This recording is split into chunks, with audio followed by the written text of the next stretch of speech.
Hola amigos, bienvenidos al programa. Hoy tengo el gran gusto y el gran honor de tener la presencia de un personaje muy importante en Los Ángeles. Es un señor que algunos lo conocen como el Super Chef, otros lo conocen como el propietario del restaurante Casablanca en Venice Beach. Yo tengo el gusto de conocerlo como filántropo, entrenador de básquetbol y escritor. Y precisamente hoy nos va a platicar un poquito acerca de sus 3 libros que ha publicado. El primero llamado Cocula, el segundo llamado Tequila y el más reciente llamado Veracruz. Y hoy nos va a hablar de ese libro de Veracruz y sus aventuras. Carlos, bienvenido. Pues muchas gracias por darme este espacio para conversar contigo, que es muy interesante. Es un tema muy interesante que vamos a tocar sobre tu libro Veracruz, pero vamos a comenzar con darles al público un poquito de conocimiento de tu trayectoria en el negocio de restaurantes. Cuéntanos un poquito de qué papel tienes, obviamente propietario, pero dentro del negocio del restaurante, ¿qué papel asumes? Pues mira, a mí me toca, aparte pues de la cuestión administrativa, de la cuestión creativa del restaurante, ya en cuanto a la cuestión de operación, pues es tomar las ideas que sean necesarias para seguir operando con éxito. Y en cuanto a la cocina, pues siempre tengo mucha intervención yo en la cuestión del menú, qué tipo de platillos continuamos ofreciendo, cuáles son los nuevos platillos, en conjunto con el grupo que tenemos, ¿no? Lo platicamos, yo traigo la idea, traigo la receta y la modificamos si es necesario, y si no, pues se nos hace bien, pues lo hacemos tal y como viene, ¿no? Ese es, en realidad no hay en la cocina nada que se haga si no es bajo mi idea, ¿no? Ellos más bien siguen el patrón que uno le da. Ahora, siempre has traído la espinita de ser escritor. Cuéntanos cómo comenzó ese interés por escribir. Pues lo que pasa es que mi papá tenía siempre en casa obras de griegas, ¿no?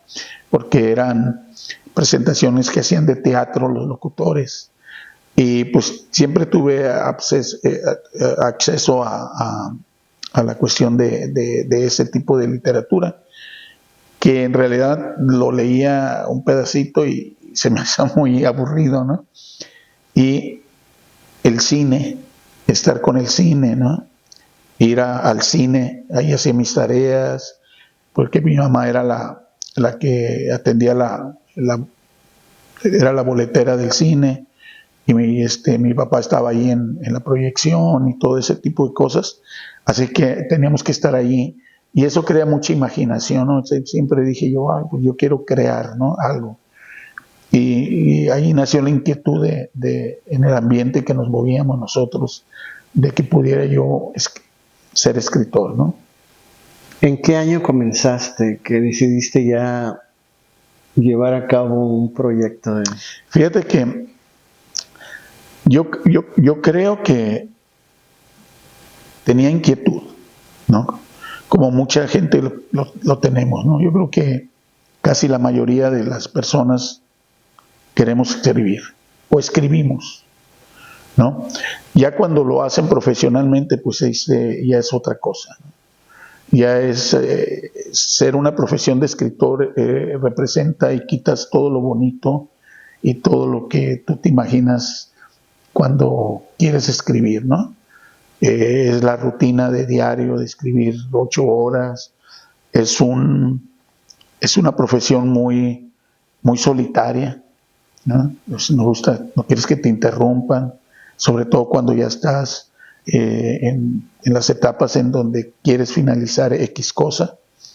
Entonces, yo creo que yo tenía la inquietud como todo mundo, pero no tenía la pasión para hacerlo, ¿no? Y quería estudiar filosofía y letras, pero decidieron en la casa que no era la mejor profesión para tener una situación económica que no teníamos, ¿no? Y dice, bueno, pues voy a ser abogado, ¿no? Y nunca dejé de escribir cosas. Lo que pasa es que cuando escribes tú, lo primero que haces es llevárselos a los amigos, a la novia, y en realidad son a veces los peores críticos. Son los peores críticos, digo yo, porque si te dicen que está mal, pues ya no lo haces. Y si te dicen que está bien cuando no está bien, pues no tienes ese entusiasmo para seguir, ese ánimo de mejorar, ¿no? Y así empieza uno, ¿no? Trae cositas. Yo me acuerdo que cuando estaba en la preparatoria y llevaba para el periódico al director del periódico de la preparatoria una novela que yo traía, ¿no? Y normalmente uno empieza a escribir, sobre todo las novelas, basados en alguien que tú admiras, ¿no? Sin querer o queriendo, un novelista. Y a veces es lo peligroso cuando tú estás escribiendo y no tienes ese profesionalismo o esa capacidad, ¿no?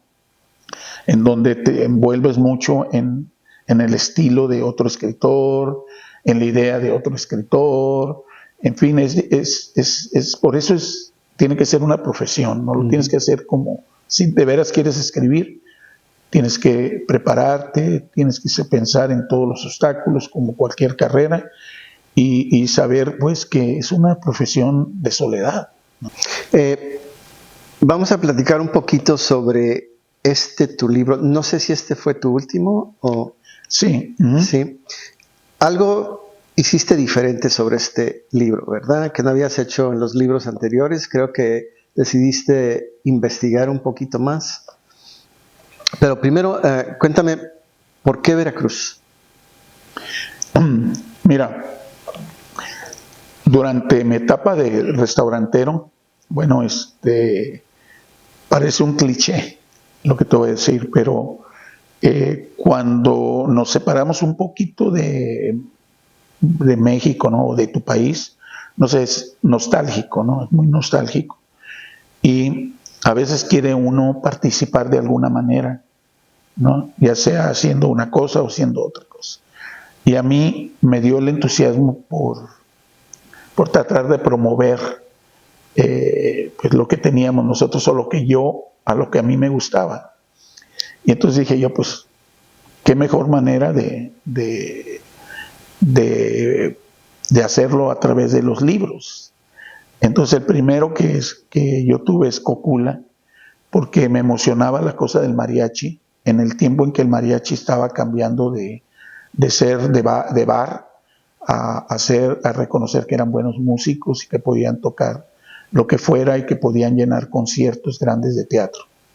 Después de allí seguí con Tequila, porque era el tiempo en que apenas estaba el boom aquí de tequila y había que decirle a la gente cómo era, y se me ocurrió a mí que era buena idea hacer una historia de amor en una hacienda tequilera y darles ahí la información. Y Veracruz era un proyecto que yo tenía, era de los primeros que quería hacer, porque la familia de mi esposa es de Veracruz, parte de mi familia es de Veracruz, ¿no? Por el lado de uno de mis tíos, y se me hacía muy interesante porque a mí me ha gustado siempre el baile y el danzón, como que se me hacía muy pues algo muy, no quiero usar la palabra, pero es algo exótico, ¿no? Algo diferente, apasional, ¿no? Y entonces eso me nació la idea, pero pues me fui envolviendo primero en la cuestión de Cocula y Tequila, y luego después pues aterricé al último con el de Veracruz, y la idea que yo tenía, que no le pude hacer ni creo que la pueda lograr, era hacer, creo que son 32 estados, si no estoy muy mal informado, de México, y quería hacer un libro de cada estado que hablara sobre pues el estado, ¿no? Y pues me quedé corto. Entonces, ya que tomaste la decisión de escribir un libro sobre Veracruz. ¿Cómo te preparaste para usar los temas de Veracruz Mira, cuando recién inicié en la cuestión de tratar de escribir algo, pues no estamos como ahora, ¿no? Con la tecnología, ¿no? Todo había que ir a las bibliotecas, había que buscar en libros, comprar libros si es que te interesaba tenerlos en tu casa y estarlos leyendo, leer mucho del tema. Y entonces lo que fue diferente a esta vez es que en esos dos libros yo no tomé la decisión de ir a Cocula o ir a Tequila, porque más o menos los conocía, ¿no? Y yo no pensé que era muy importante, ¿no? Lo descubrí después al ir a Veracruz, a estar allí, vivir la experiencia. Eso creo que cambió mi manera de escribir. Creo que si hiciera otro libro, haría lo mismo. Ya no solamente haría la búsqueda en cuestión de libros o tecnología, sino que el hecho de ir al lugar del que vas a escribir, eso te enriquece mucho. Cuéntame un poquito de lo que trata el libro. ¿Es ficción? ¿Es basado en hechos? Sí, mira, es ficción, ¿no? A mí me interesaba mucho el Titanic y dije, bueno, pues quiero hacer algo del Titanic. Pues se había escrito mucho, ya era un tema muy hablado, y entonces, pero yo quería todavía. Pero dije, bueno, pues ¿cómo lo meto, no? Entonces, pues Veracruz era, yo creo que un puerto muy importante en México, y así que más o menos estaba dentro del tema. Después de allí, te digo, estaba apasionado con el danzón y pues Veracruz es todavía uno de los pocos lugares donde se baila danzón, creo que en la Ciudad de México, creo que en Mérida. Entonces, incluso en Cuba ya no tanto. Y entonces dije, bueno, pues el danzón, ¿no? Y lo que pasa es que empiezas tú con un esqueleto, ¿no? Dices, voy a escribir sobre esto, ¿no? Yo agarré el nombre. Normalmente, si no tengo el final, me cuesta mucho trabajo empezar. Yo casi tengo que tener ya en mi mente cómo va a terminar la novela. Si no puedo visualizar cómo va a terminar la novela, no puedo empezar. Entonces, cuando tomamos Veracruz, dijimos, ok, yo ya tenía el final, ya tenía la idea original, y entonces era, bueno, pues vamos a investigar, vamos al lugar y vamos a cambiar nuestra técnica de búsqueda, ¿no? Y es así como decidí ir a Veracruz. Cuéntanos, dame una breve sinopsis de lo que trata el libro. Es una historia, un cuento, ¿verdad? Es una historia de dos hermanos, ¿no? Uno apasionado por la ingeniería naval, por los barquitos, por todo ese tipo de cosas, y el otro es un hermano común y corriente, pero apasionado por la música del danzón, que a través del tío, es una familia de hacendada rica, ¿no?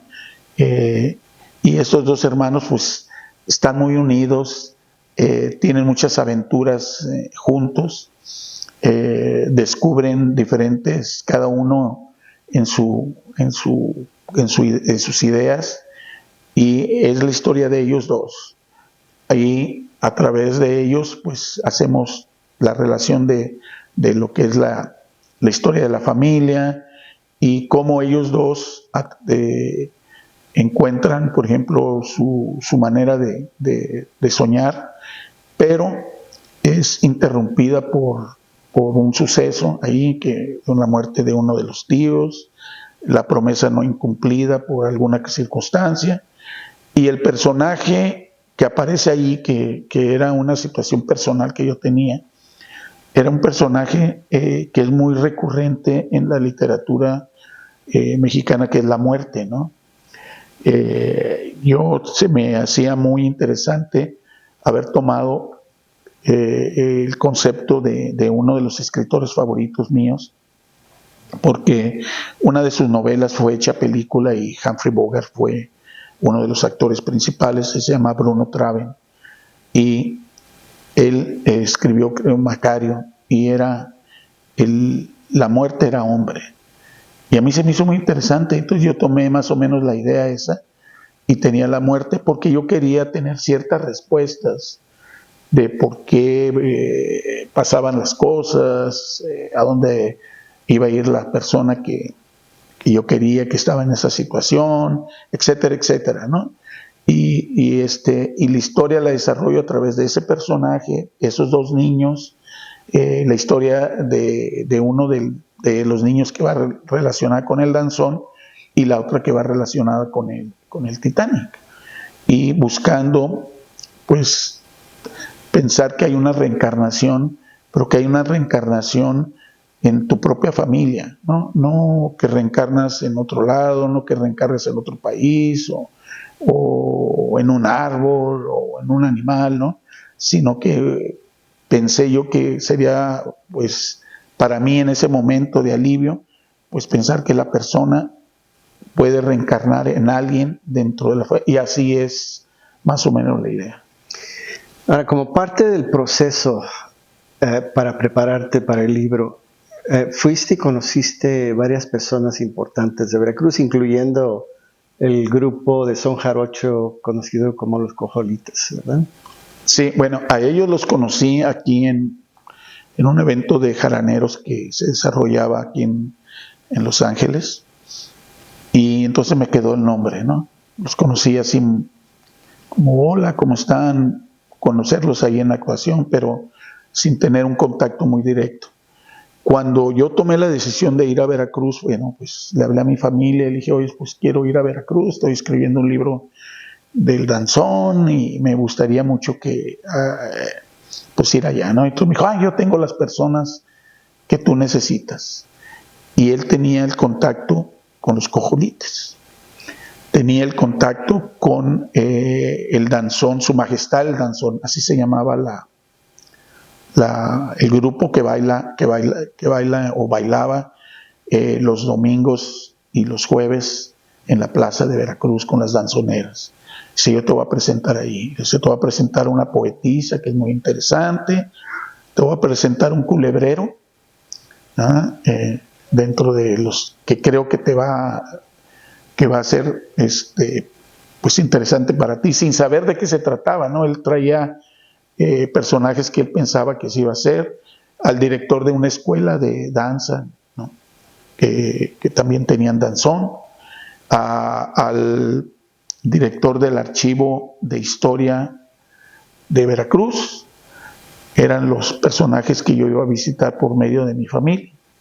Entonces al llegar, pues lo primero que fuimos fue era un domingo, llegamos ahí a la plaza, entablé contacto con el grupo de danzón y después de ahí me fui a verlos ensayar, ver la técnica, porque yo pensé que pues era nada más mover el cuerpo y como lo movía uno, no tiene su técnica, saber los estilos y todo eso, y entonces así lo hice. Después de ahí pues nos fuimos a Catemaco, que es un lugar muy, muy tradicional de Veracruz, sobre todo por el conocimiento de los brujos y brujas y todo ese tipo de cosas, a conocer a una poetisa, Sarita Hervis, una señora muy fuerte de carácter.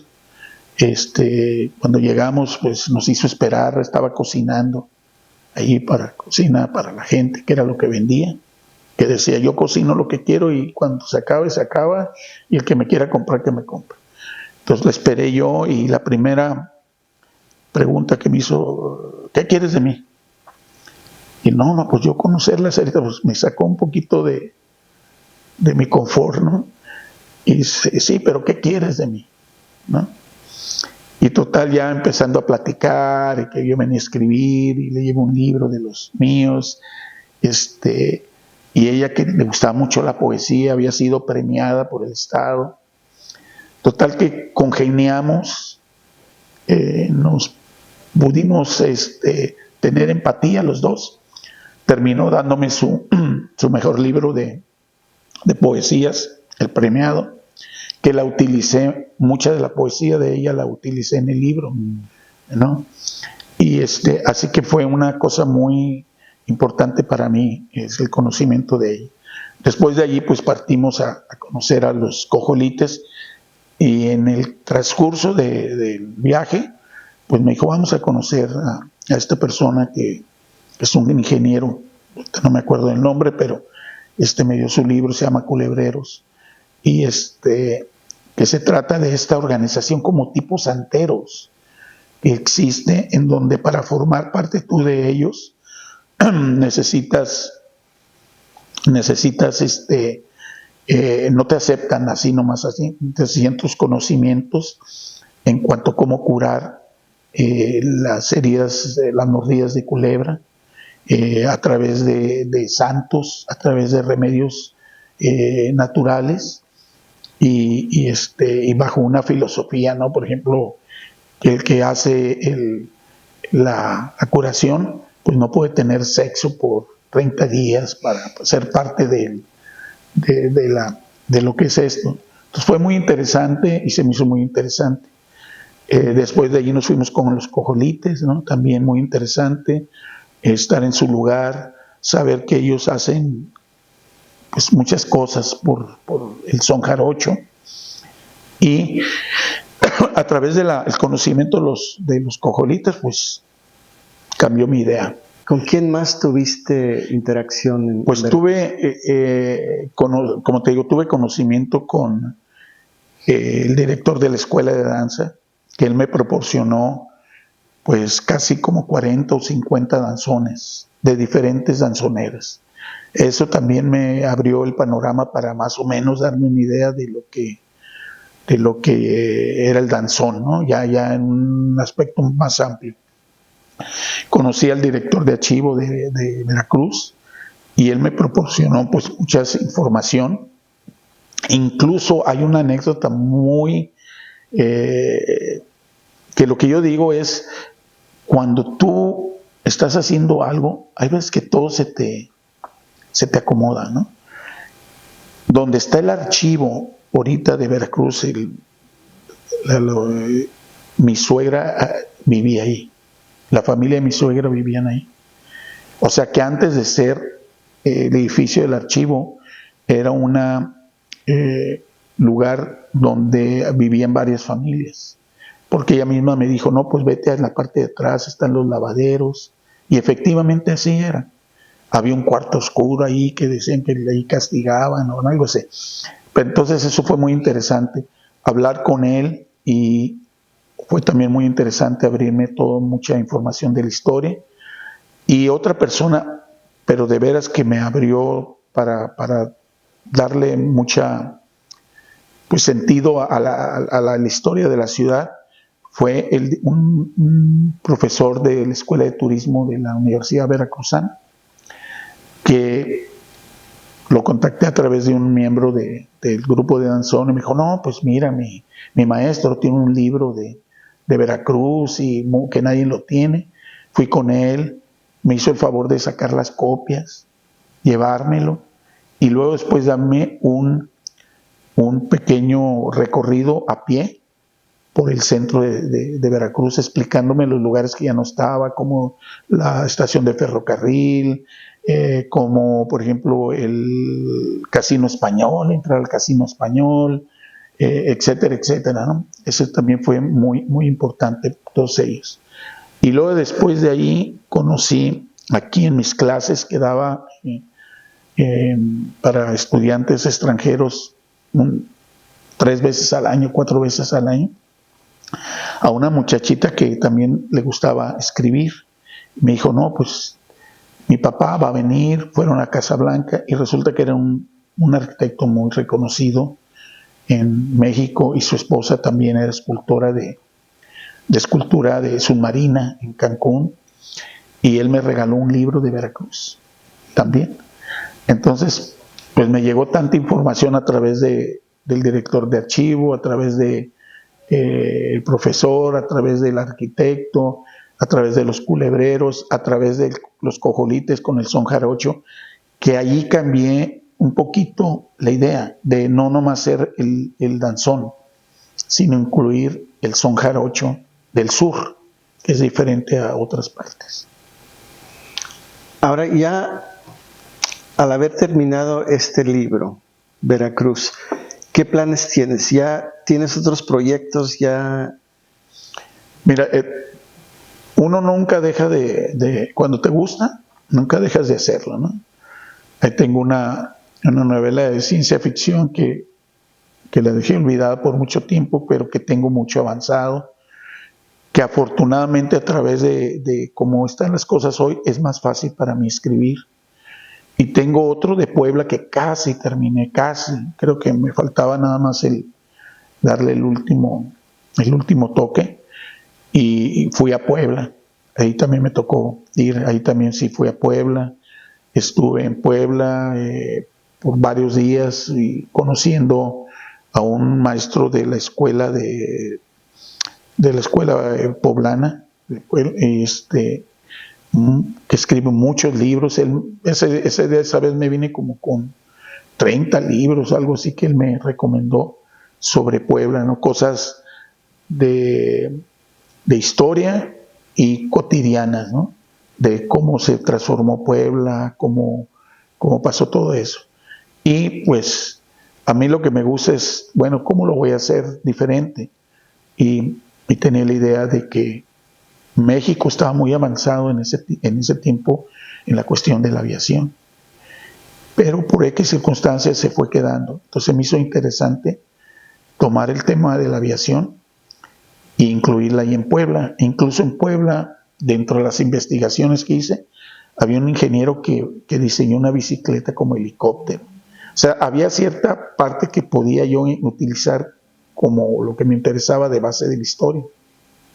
Y ahí lo tengo. Pero la edad te baja el entusiasmo y la energía, ¿no?